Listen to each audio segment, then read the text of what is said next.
ત્રીજા ધોરણથી મિત્તલ દીદી જોડે આવ્યા. તેમજ અમે આઠમા ધોરણમાં આવે ને ત્યારે મારા પપ્પા કોરોનામાં ગુજરી ગયા.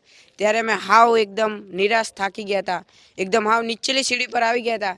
ત્યારે મિત્તલ દીદીએ પાછો અમને સહારો આપ્યો અને એ અમને આમ પાછા ઉપર લાવ્યા ને આવી હોસ્ટેલમાં અમને પાછા બોલાવ્યા. અને અમે ઘરે જતા પણ આવવા નહોતા માંગતા. મમ્મીનું આમ આખું એમ થઈ ગયું હતું કે નથી જવું, હવે બીજા એમ કહેશે. પછી મમ્મીએ કાઢી સાથે રાખીને અમને હોસ્ટેલમાં મૂક્યા. અહીં પણ હોસ્ટેલમાં કામ કરે છે તે. અમારા મંજુબેન અને રાજુભાઈનો દીકરો છે. બંને જણાએ અમારું રસોડું સંભાળતા હતા અને કોરોનામાં રાજુભાઈ ગયા. પણ હા, અમારે સંભાળવાના છે આખા પરિવારને. એ ને એનો મોટો ભાઈ બંને અમારી હોસ્ટેલમાં ભણે છે.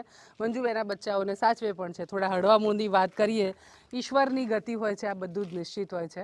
પણ આ બંને બચ્ચાઓનું ભવિષ્ય ઘણું સિક્યોર રહેવાનું એ નક્કી છે. મંજુબેન હવે બહુ હેત વરસાવે એટલે મેં તમને કીધું આ પ્રમાણે છાલિયા કટ વાળ પણ કપાવી દે આ બચ્ચાઓના, એવી એમના